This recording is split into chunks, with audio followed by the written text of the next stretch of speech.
Hi Donna, this is James Jackson again. I've got Module 3 opened up here. If you'll notice, I do have it in a final view mode, so we don't have all the comments. Module 3 starts off with a section on classroom expectations. Just again, trying to make sure we understand where you want the transition to go. I'm assuming ethics and teaching will be its own section. But then we have a section on ethical behaviors. So do you want those as separate pages?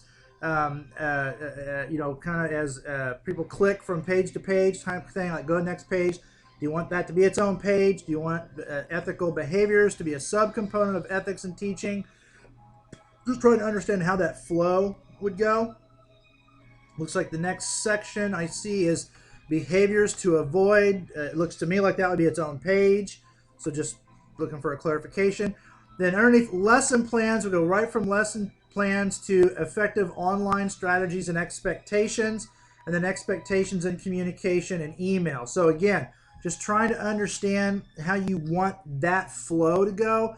What do you want users to see? Should there be a section, a new section called effective online strategies and expectations, and then the subsections of that would be expectations and communication and email, and then go into these bullet items, expectations and discussion area. So again, just trying to understand the groupings that you want and how you want this stuff to flow. You've got effective use of discussion board, and again, I'm kind of rushing through this so as to not to.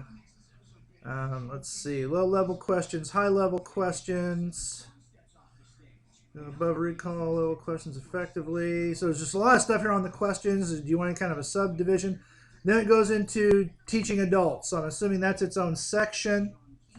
And then teaching adults, why adults go to school. There's that section. Effective lesson planning for adult learners. That's its own section, I'm assuming. A few things underneath there. Then teaching adults, effective lesson presentation for adult learners. So again, is this part of teaching of adults, or is this part of effective creation of lesson plans? Looks like there's just a little bit of confusion there. I could see it going under either section. Let's see. You got this framework for best practices in online teaching. Is this its own thing? You've kind of got its own font here, so just trying to make sure we know what to do. Okay, I think this is a citation for where this information up here came from. So I'm assuming this information is reference for this citation here.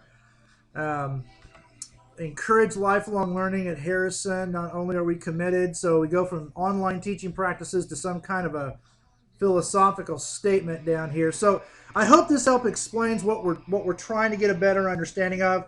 Just maybe even just putting something as simple as new page here, or even inserting a page break, and then we'll just assume every page that you put in the document is a separate page you want in the LMS. So anything you can do in modules 2 and 3 to make it easier, so we're not guessing at where you want these breaks to occur, and how where do you want large pages of scrolling, and where do you want to subdivide things so that they go from one page to the next as they click on a next button or a previous button, how things might go back and forth. I hope this makes some sense. Call me or send me email if you need a better explanation. Thanks.